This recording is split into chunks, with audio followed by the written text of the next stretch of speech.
Coming up today on Locked On Texas Tech, processing a loss from Stillwater, Oklahoma for the Red Raiders over the weekend. Now QB1, whose job is it to lose? We'll discuss. We'll also look to some individual efforts that were popping on Saturday against the Cowboys. And I've got a big question for Chris Level. Did we see Tech's most complete effort of the season so far Saturday in Stillwater? We'll discuss next on Locked On Texas Tech. You are Locked On Texas Tech, your daily podcast on the Texas Tech Red Raiders, part of the Locked On Podcast Network, your team every day. We're going to start this thing off right. Raider!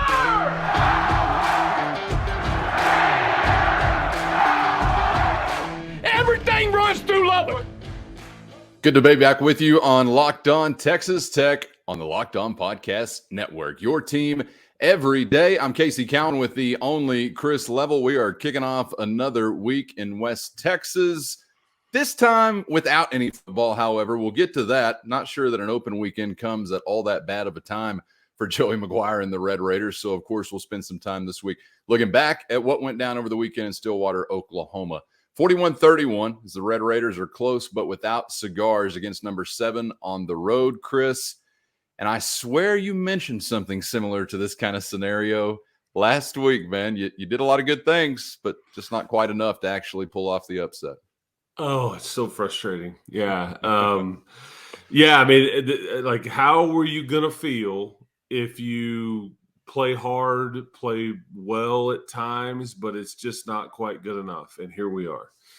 That's 3 for 3 in 3 road games. You started better. I think there was a quote unquote faster start. I think, that onside kick and just good coaching on the other end of things with the fair catch call, which was a bit, I think, confusing where I was and on the sidelines, and what was it really a fair catch, or was, I'm not real sure. But anyway, that kind of they weathered Oklahoma State, being they weathered that storm. But I thought you started off better. And then obviously the big news, KC, is you started your third quarterback in your 6th game of the season. Third different quarterback. We all saw that coming, right? It's just like the way that it goes. But I mean, I think that to Joey's point and to Zach's point, they feel like they've got 3 really good players. And I think Behren Morton, if I'm being honest, he deserves he earned the right to play more.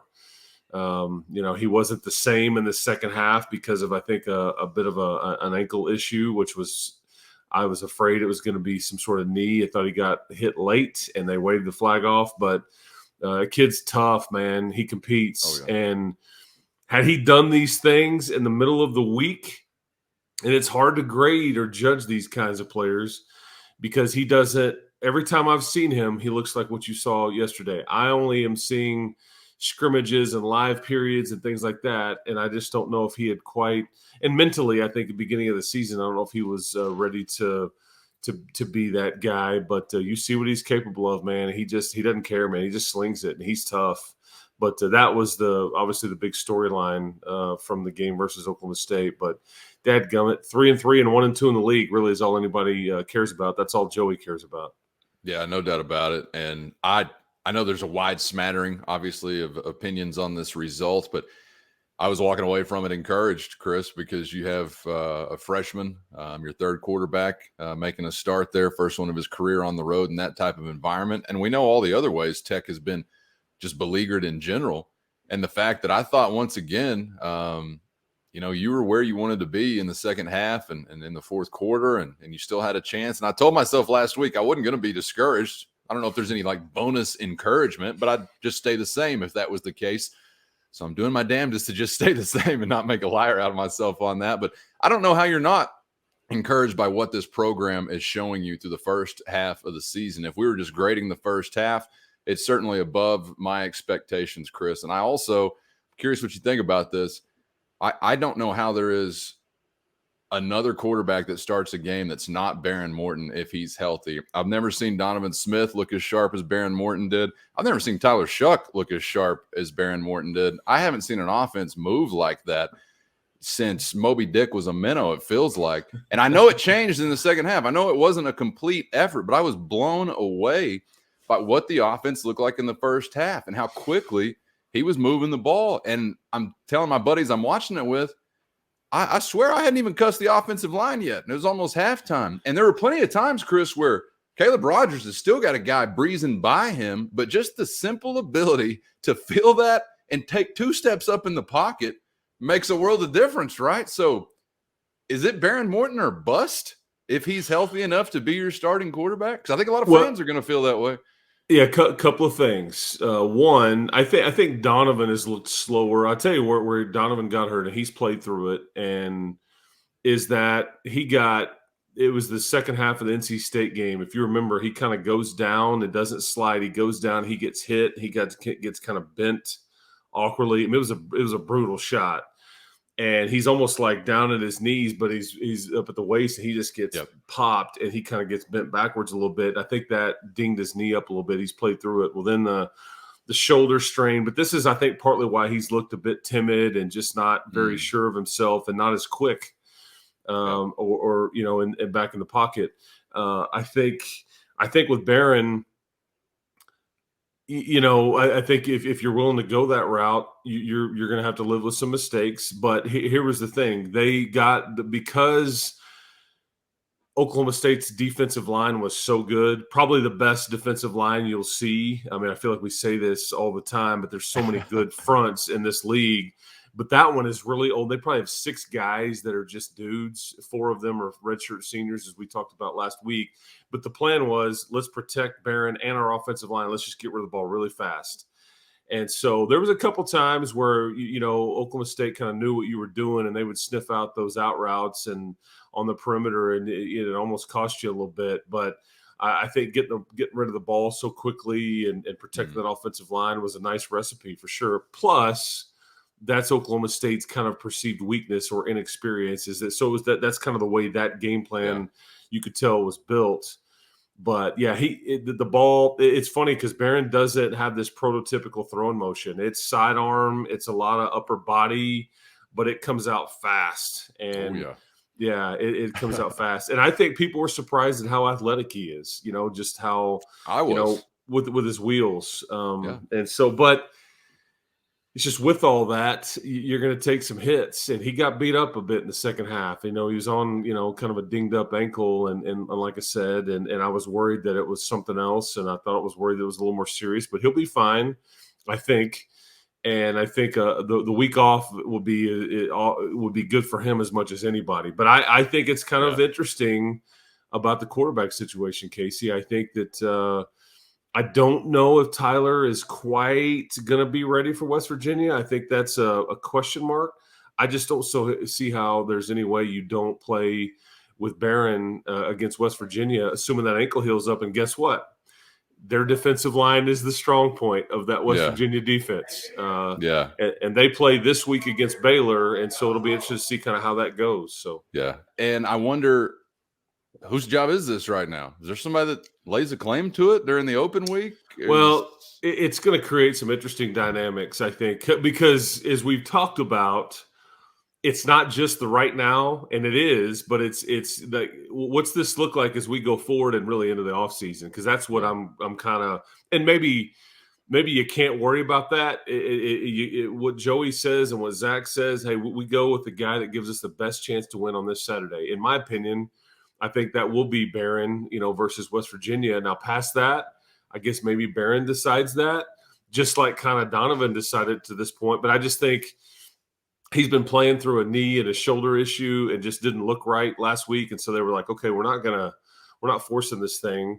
Yeah. And again, I think people have seen, they go to the red and black game last spring and they see Behren that just moves the ball down the field and all that. It doesn't always look like that. That's the part that I think people have a hard time with. However, now that he's been in the game and you see what he's capable of, and he's just this quote unquote like gamer under the lights guy, because coaches hate that term. They're like, I need to see it all the time. I don't want to just see it, and I have to be able to trust you and know that it's gonna.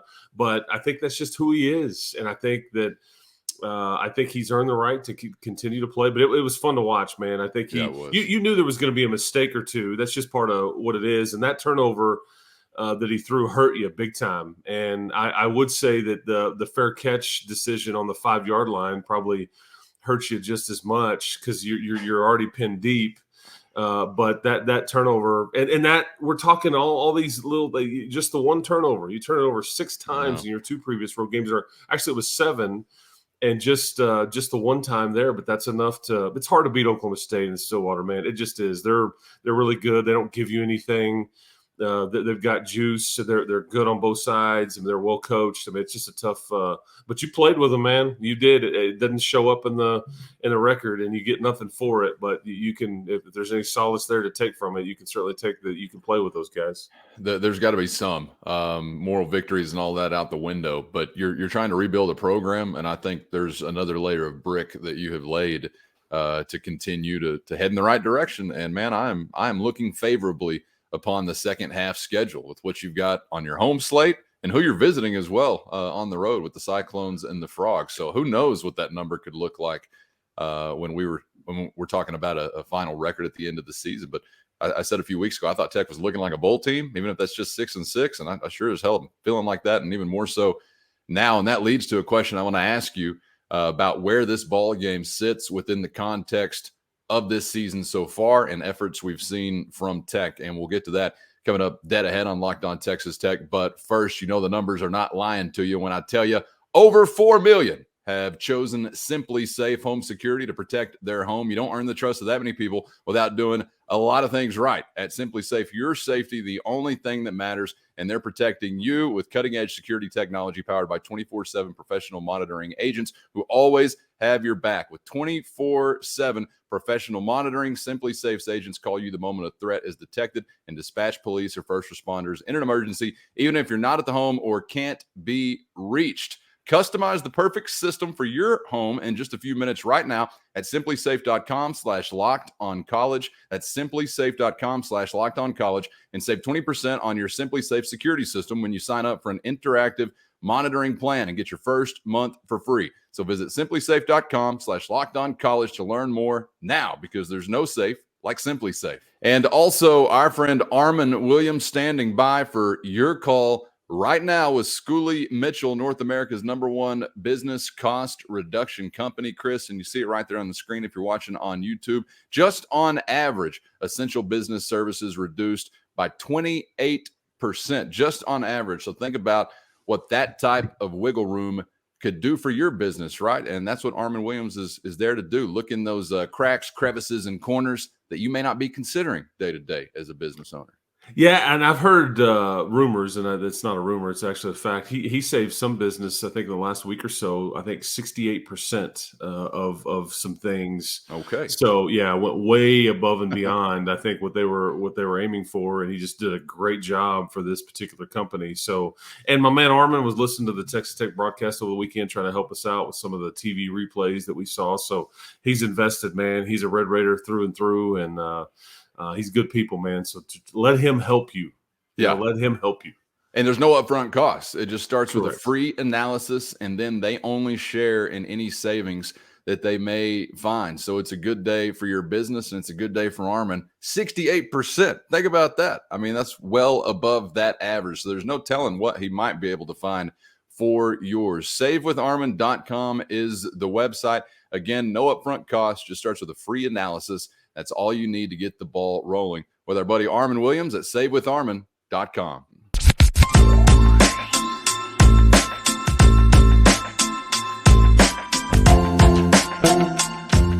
Thanks for joining us on Locked On Texas Tech on the Locked On Podcast Network, your team every day with Chris Level. I'm Casey Cowan. 10-point loss for the Red Raiders on the road, right? That's the only way it goes down in the record books. You take an L, and we know what it means as far as moral victories. It don't mean much, very little as a matter of fact. But Chris, I have a question for you. Was that Tech's best game that we just saw on Saturday? Have they put together a better 4 quarters, given the opponent, given the context? I'm not so sure it's such a simple answer, because I know you got to win over Texas. Believe me, I remember that. But I'm not so sure that maybe that wasn't their best effort as far as 4 quarters go. What do you think? I'd listen to that argument, I think, because I think your defense continues to you lean on them a lot. And I think here was the crux against Oklahoma State. And again, we're not nitpicking, but I think you want to know why always gone this route. Like, why did you lose that game? Or what was you're always looking to like point the finger, like figure out, okay, if this would have been better. And I think that if you're doing that, I think that not that they were just bad, but it's like the Oklahoma State's, they were better in the special teams aspect of what you did. You look at the hidden yardage. I mean, Mike Gundy even talked about that after the game. There was like 60 or 70 yards total in field position over the course of the game that they were a plus side on and you were a minus side on. Getting pinned deep, a missed field goal, not, Austin McNamara, just kind of like more of an average kind of day for him. Some of the decisions on like the fair catch at your own 5, and at the end of the game, you elect to try to run it out of the end zone and you end up on the 15-yard line and it takes time off the clock, as opposed to a fair catch, you get at the 25 and the clock stops. And maybe you're just trying to give yourself a chance, and but the other returner, it was doing this. That's never a good sign when the other guy's like, I know. Yeah. Run right by him. Exactly. So, but special teams were kind of brutal, weren't they? I mean, that was definitely the low point. That was, I thought, where you weren't as good as they were. And I thought that, really good coaching from Oklahoma State standpoint to like the fair catch, whether it was or it wasn't, that's what they called. And that was a smart play. I agree. Was a smart play. I agree. And was that a mistake from the kicker? Did he not hit the ground? No, it was a pooch. You're just betting that they're not going to wave the fair catch signal or attempt it, but it's good coaching on Oklahoma State's. I mean, I think it was you're just trying to pop it right over that first line and just catch it. I was hoping you were going to tell me that was a miss hit, because I don't get that, man. You're betting on somebody being dumb. Well, and I think a lot of teams, I think they'd seen something, maybe that the way they were aligned and everything and all that. But yeah, you're right. You're just kind of keeping them. You're keeping them honest. I don't know, but it's just a really good coaching part, because I think there's a lot of teams that they wouldn't have been coached to do that or smart enough to do it or whatever. And I didn't mind the call. I didn't mind the surprise at all. Yeah, and they were trying to be aggressive, and I knew that was something that they wanted to do, but I didn't know when it was going to happen. But it was like, okay, we scored, screw it, let's go and see what happens. But bottom line is, just special teams overall, it was kind of, they were just a bit better or played it even, whereas I think you just kind of missed some opportunities there with field position and a missed field goal and things like that. It's just, one of those things, man. Don't you feel, Chris, like we're getting close to being a good enough team where you don't have to take so many wild swings or maybe be so aggressive? And I don't know if you're there yet. You're definitely coming from a place from like, hell yeah, 4th down, be aggressive, a little onside kick, whatever. What do we have to lose? But I'm seeing things that kind of make me think, and I don't ever want them to lose, the aggressiveness. I really don't. But I do think as you get better as a team, that maybe you kind of get to that point where all of a sudden you're thinking, all right, well, we don't have to take so many wild swings to try to give ourselves a chance. And you may never get there this year. I don't know. But that was something that was kind of sticking out to me on Saturday, was kind of feeling like, man, we're straddling two sides of the river here. The one where you're outgunned in all aspects, and so you better swing for the fences. And then the other one where you're not quite outgunned in all aspects. So try to do some smart things, field position, defense, whatever. It's really interesting and much easier said than done as far as navigating that, obviously. And I'm not the guy that has to navigate, but does that make sense what I'm saying? Do you Absolutely. get what I'm... I think in some ways you feel like in a place like that, against a team like that, you do have to take a few chances and be aggressive. The other thing too, I think in the back of their mind, is that they know their defense is pretty good. And I think they trust them. And so that's because you are good enough there. You can take a few chances, but I think it's a slippery slope, and I think you've leaned on this defense a lot, and they didn't hit Spencer Sanders enough, 1, and 2, no takeaways. I thought he was going to give us one, man. He was close so many times. He was, and we just wanted to. Not in a position to take advantage, but that's kind of the difference. They hit your quarterback a lot. Joey talked about that with me and to the media after the game, is that our quarterback got hit quite a bit, and their quarterback just didn't get hit near enough. And you got to make a team pay for running him as much. And I'll be interested to see if Spencer Sanders, as we go forward, if they run him as much as they do, if he'll survive it, because you're just, it's like Adrian Martinez in Kansas State. When you build it off of that and you don't really have a second guy back there that can do some of those things, because look what happened to Oklahoma. I mean, they're searching for anything they can at quarterback when their guy got popped. Yeah. So, I mean, but you just didn't get to Sanders enough and get back there and hit him and affect him just enough. Yeah, whenever he was picking up some of those plays with his feet, I just thought, okay, early in the game, or in the first half, I'm kind of thinking, and maybe it's just foolish optimism, but I'm kind of thinking, all right, well, keep stepping out there with those legs, and you're going to pay for it at some point. And that's not going to be something that carries you throughout the game against a defense like Tech's throughout the day. They didn't really do it throughout the day, but I was wrong. He never really had to pay for it. He continued to have some back-breaking gains in those moments. But that's also where you got to credit, I think, Spencer Sanders as well. Coming up next, I want to get to some other individual efforts. Good, bad, in between. Let you guys decide. Certainly let us know what you think in the YouTube comments, and we'll get to some of those coming up on the other side right here on Locked On Texas Tech. But first, it's our friends at BetOnline, the go-to to get the jump on all the angles, the action, the angles on the action, as we're getting geared up for another round of football. Just because the home team isn't in gear coming up this weekend doesn't mean you can't be stacking bread. And maybe, just maybe, Chris, without the Red Raiders to take away brain power, this is like big brain BetOnline time, right? You got your full mental resources to devote to gaining that edge this week. So find everything you need to gain that edge right now at BetOnline. It is HQ for live betting, stats, and scores, and they make it super easy to keep up with your team when your team's playing, while also keeping up with the events that matter to you. So head to the website today or on your mobile device to learn more about what the trends are shaping up to look like this week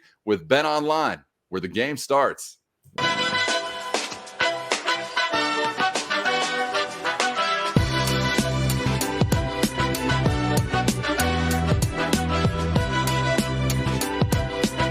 Thanks for making Locked On Texas Tech a part of your day, whenever, wherever, however you're making it happen. We appreciate you. Please subscribe on YouTube if you haven't already, or anywhere you get podcasts. Wrap it up today's conversation with thoughts on some individual efforts from Saturday in Stillwater, Oklahoma, where the Red Raiders come up short 41-31 as they fall against the 7th-ranked Cowboys. Now we've got an open weekend coming up, and then we'll be talking Mountaineers as they head to town for the battle for John Denver's soul. That's always an exciting one. I can't wait to get to that a few days from now. But, Chris, going back to Stillwater, and, I don't think we have to include Behren Morton in this individual effort conversation because we've talked about him so much already, and clearly he stood out to anyone with eyes, or maybe even a blind person who was just listening to a broadcast.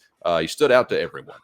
I'd like to start with a target that, could not be ignored for Behren Morton early on in the game. Jerand Bradley, hello again. Good to see you. Happy to have you back in the fold as an impactful wide receiver. Is he just feeling good? Is he comfortable with Morton? Were there some things the defense was opening up for Bradley? Because he looked like what I wanted him to look like coming into the year, Chris, but it kind of faded away from over the last few weeks. Well, as I'm looking at the numbers here, 17 catches between Bradley and Trey Cleveland, and for 219 yards and a touchdown. And part of this is necessity, because you're missing you had 5 scholarship wideouts, like as far as outside receivers and including your slot guys. You only had 5 scholarship guys. So they played a ton.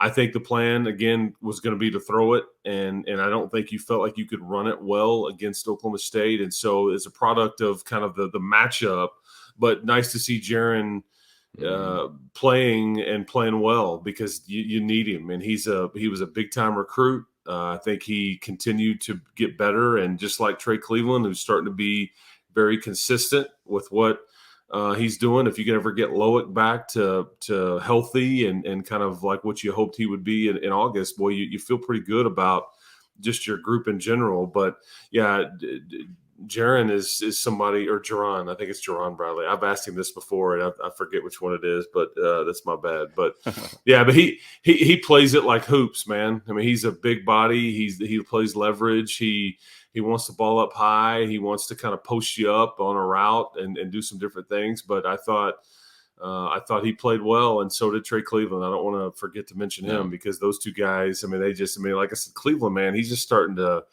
it's make these routine catches and making the highlight catches and the 50-50 balls. The kid competes, man. I didn't know he was so dynamic. I really didn't anticipate some of these highlight reel catches that he's put up this year. Yeah, and you're just waiting for the light to come on with some of these guys. Trey's been in the program for several years now, but it's just you've been young and inexperienced. But now all of a sudden we're going to look up and he's not young and inexperienced anymore. He's starting to kind of figure it out. The light's starting to come on a little bit. Right. And now he's got various quarterbacks, plural, trusting him and giving him a chance. And I think he's earned the right to have more opportunities come his way because he figures out a way to come down with them once a game. He had the big catch against Texas. He had the big catch against Kansas State, and then obviously here against Oklahoma State too. So several of them like those deep shots. Yep. Look, when you're in the defensive backfield, here's where I go next. I know you're going to win some, you're going to lose some, but I thought there were some really good efforts back there over the weekend, and I guess we shouldn't be surprised. But one guy, I haven't mentioned his name, not to suggest that he hasn't played well, but stood out a little bit more to me on Saturday was Rayshad Williams making a few key plays, but I think several of them had their moments. You just got to get in that turnover column. You can have a solid day, but it's not a big day unless you're taking it away, and that's the one thing we still haven't really seen. But I still like to see the fight that we get out of those guys. Because I remember many years, Chris, where that defensive backfield was who, what, when, where, and it's such a different situation right now. Well, I'm looking it up just to make sure that I was right, but yeah, Rayshad had 5 pass breakups yesterday, 5, and he's active. He's I think him and Malik Dunlap, they're draftable players after the season if that's the route they want to go. It may not be high as they want. I don't know if it's a sure thing from an NFL team, but because they have so much length and both of those kids make a ton of plays on the ball. But you're right. It's like that's the difference between being, a really good college player and a fringe NFL draft pick to an all-conference type guy, and a sure thing as an NFL draft pick is like being able to take it away and to make those plays on the ball. But man, I'll take what I can get because you had some big time. I thought you played.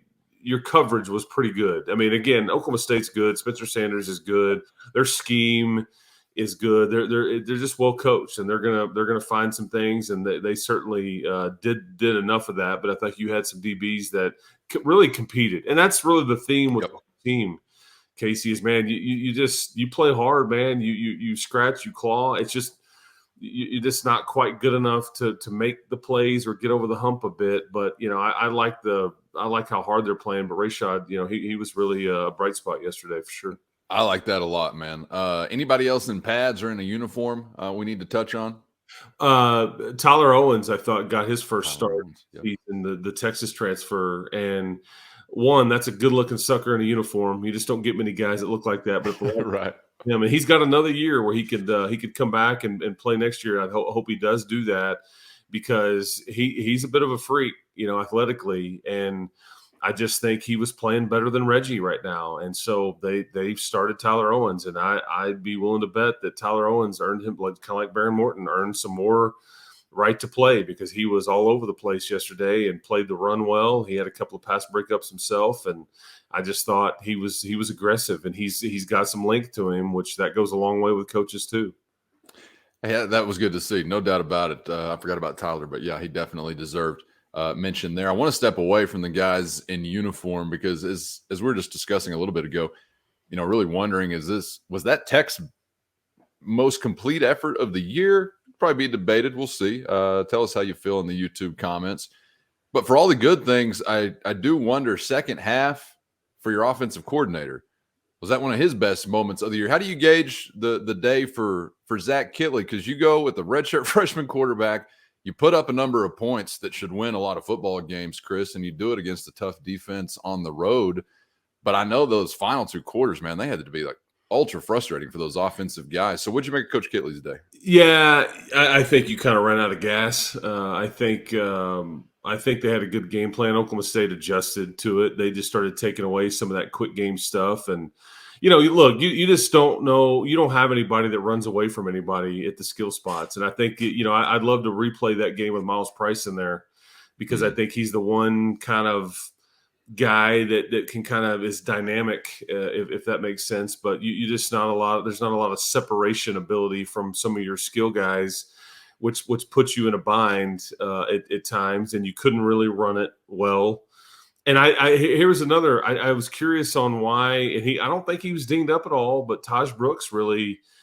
They went with SaRodorick, and SaRodorick was kind of playing through some stuff, and he had a hip injury the week before versus Kansas State, and his numbers were good, but it was kind of, I don't know, it's just kind of been interesting to kind of see what happens. But I thought Zach called a good game. I think, again, to be putting up the kind of numbers with three different quarterbacks is, I guess, a credit to him, and give yourself a chance, because in some – as we've seen, sometimes backup quarterbacks, it could just be a disaster. It could just be like where you're just like not even – you can't come up with a plan. You can't execute anything. You try to protect them so much that it's just so vanilla. But, I mean, he cut it loose, and, your offensive numbers were through the charts. We ran 104 plays, I think over 500 yards of offense. But, it's just – again, you just don't have anybody that takes the top off. You don't have anybody that can break the one tackle that takes the one-on-one matchup and goes 60, and it makes it easier on the offense. I mean, you're having to drive it. You're having to go for it on fourth downs. You're having to take some chances and those kinds of things. So that's how I would sum that up. Well, I know everybody likes to beef with the OC in West Texas because we're all expert play callers because we were fans of Mike Leach teams. I don't know many criticizing cloud coverage for Tim DeRuyter or whatever. I don't hear a whole lot of that. I really hated that defensive call. But you hear a lot offensively, right? Every week, every year, it always happens. And I know we'll hear more about it this week. But I am in general agreement with you that you don't go do what you did offensively with that quarterback against that team if you weren't doing some things well as far as the guy in the headset. So I know that I'm sure they got a long way to go, and he feels that way. And clearly, as a 3-3 football team, as Bill Parcells would say, you are what your record says you are. You got a long way to go, but I wasn't really down on Zach Kittley leaving yesterday. I was kind of surprised to run into some Red Raiders that were a lot more up in arms over it than I was. And I'm thinking, I don't get it. I don't get it. Yeah, I don't understand it. You're dealing with a bunch of quarterbacks, one that haven't. And it's not Zach's fault that they don't have any juice at the skill players. It's not Zach's fault that, that your quarterbacks keep getting dinged up. It's just, but he keeps figuring out a way to put a good product out there that keeps his team in it. And, in the defense, because again, you're going against really good defenses. The league has changed, man. Right. The defenses in this league are really good, and they're well coached, and they take away things. And it's not like it used to be. I mean, that was borderline shootout yesterday, but then it kind of calmed down in the second half. And you'd love to be scoring 50 points a game, but those days are over, really, for most teams. It's just not. That's not really the reality. I mean, look at the game that was in Ames, Iowa. Over the weekend. Look at the game. Look at what Oklahoma's trotting out there on offense without their starting quarterback. I mean, so not that anybody cares about what else is going on. I just think it's a bit different, and I don't understand it. And Zach will be the first one to tell you, man, hey, look at what my team was, or his numbers were when Bailey Zappi was like this freshman and sophomore. And then look what it was when he was a junior and a senior. Right. And that's just part of it. And, they tried to fix the offensive line. It's a bad luck that Cole Spencer, got hurt and is out for the year. And there's some different things. I'm not trying to make excuses, but I don't guess I get the uproar and the frustration there, because, I mean, you played good enough offense to win that game yesterday. But, when your defense doesn't take the ball away and you're missing field goals and you're doing some things on special teams. But, again, it's a team loss, and it's not like the offense was perfect. And sure enough, it was a tale of two halves. I mean, it's not – is it Zach's fault that they call the fair catch on the onside kick and that's kick-catch interference? You see what I'm saying? I mean, I just don't get it. But no. Well, I would like to, cross a bridge of sorts to meet Red Raider fans in the middle who are beefing. So I'll just go ahead and say I think Coach Kittley was really dumb when he didn't call touchdown plays, and then he's really smart. He's really smart on the touchdown plays. So once again, that's how I see it. The ones that didn't work, why'd you call those? Call the ones that work, Coach. Let's go. It's as simple as that, right? But it's a crazy situation, because now we're going to look whatever happens in the last 6 games, and keep in mind you get 4 of your next 6 at home. So Yep. let's not lose the sight of that fact. 4 of your last 6 games are at home. The bye week comes at a perfect time. How they manage this quarterback deal, it's going to be just kind of fascinating. And again, it's going to have lasting effects on the direction that this program goes too, because I'd just be willing to bet you don't keep all 3 of them again next year. That's just not how this thing works. And so that part is going to be as fascinating as anything. But again, you have to play in the now, and you have to have an eye on the future as well. But no, I trust the guy too much, and I think that he's creative enough, and that they just need some juice. I don't know any other way to say it. They need some speed. They need somebody that can take the top off. They need somebody that stretches the field. They need a bit more there from a skill player standpoint, in my opinion. Looks like you're going to have a quarterback that maybe some of those guys would like to play with in the future. So fair point. Hopefully that aids in that recruiting effort for Coach McGuire and company. Got an open weekend coming up, and we'll be back to visit tomorrow regarding some things that's involved there before the Red Raiders are back in action and back at Jones Stadium. So look out for that on YouTube or anywhere you get your podcasts. And after Locked On Texas Tech, go ahead and check out Locked On Big 12 right here on the Locked On Podcast Network with Josh Neighbors. Chris, enjoyed the time as always, man. We'll catch you on the other side. Keep hope alive, and congratulations to Mr. and Mrs. Cowan. Thank you, my man. There you go. Seriously, man, happy for you. Be a fun time in your life, man. Happy for you. Yes, sir. And an era has come to an end. Wife Watch is finally over. That's right. It was a long watch. Need a new pair of spectacles if I was going to have to be watching much longer. Appreciate you. Appreciate all of you out there for checking out Locked On Texas Tech once again. Again, subscribe on YouTube or anywhere you get podcasts, and we'll see you tomorrow on Locked On Texas Tech.